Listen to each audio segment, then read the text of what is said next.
BJP ने अध्यक्ष के रूप में जेपी नड्डा का कार्यकाल जून 2024 तक बढ़ाया है।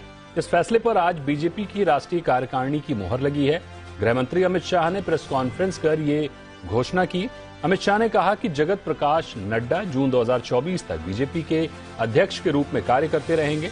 गृह मंत्री अमित शाह ने कहा कि पीएम मोदी की लोकप्रियता को पूरे देश में बढ़ाने में भी जेपी नड्डा का योगदान रहा।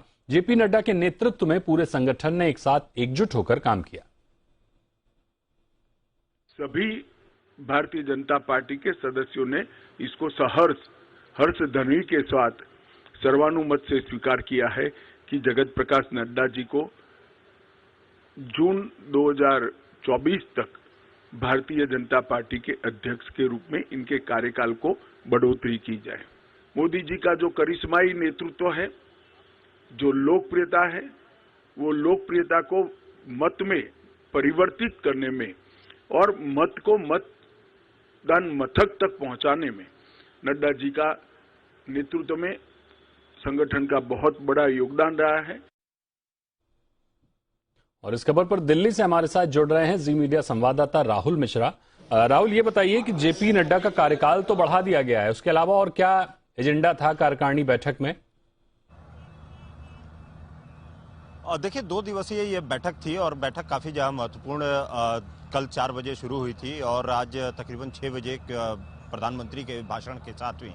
और प्रधानमंत्री जो मार्गदर्शन दिया है प्रधानमंत्री ने, उस पे ये समापन पूरा का पूरा हुआ है। कई चीजें इस पे किया गया है। साथ में यदि कहा जाए G20 से लेकर के उसके अलावा राजनीतिक प्रस्ताव, उसके साथ ही साथ सोशियो इकोनॉमिक प्रस्ताव भी यहाँ पर लेकर के आया गया था। तमाम जो गरीब कल्याण किस तरीके से जो योजनाएं हैं उनको किस तरीके से आगे बढ़ाया जाए, उन योजनाओं परियोजनाओं को कैसे धरातल पर लेकर के जाया जाए, इन सभी चीजों के बारे में भी यहाँ पर विचार विमर्श किया गया। उसके साथ ही साथ जो प्रधानमंत्री ने जब अपना यहाँ पर संबोधन किया तो उसमें खास तौर पे हर वर्ग से जुड़ने की बात उन्होंने कही।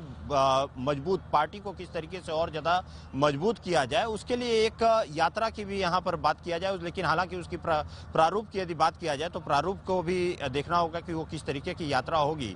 जो भाजपा जोड़ो यात्रा जिसका नाम रहेगा, अब प्रारूप अभी उसका तैयार नहीं हुआ है, लेकिन आने वाले समय में एक यात्रा इस तरीके की देखने को मिलेगी।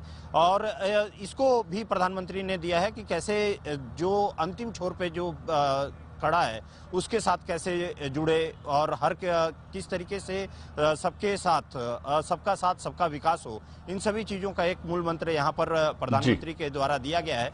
चुनावी राज्यों के लिए भी खास तौर पे यदि कहा जाए तो चुनावी राज्यों के लिए जो बूथ हैं उन बूथ को किस तरीके से मजबूत किया जाए, बूथ के साथ साथ में जो शक्ति केंद्र हैं उन शक्ति केंद्रों को किस तरीके से मजबूत किया जाए, शक्ति केंद्र के जो कार्यकर्ता हैं उनको किस तरीके से नए कार्य यहाँ पर दिया जाए, उनको किस तरीके से उसमें मजबूती लाई जाए। क्योंकि बूथ पार्टी का यही मानना है कि बूथ यदि जीतेगी तो सीधे तौर पे, यदि कहीं सीधे तौर पे चाहे वो विधानसभा हो चाहे राज्यसभा, वहां पे कहीं ना कहीं जीत हासिल करेगी।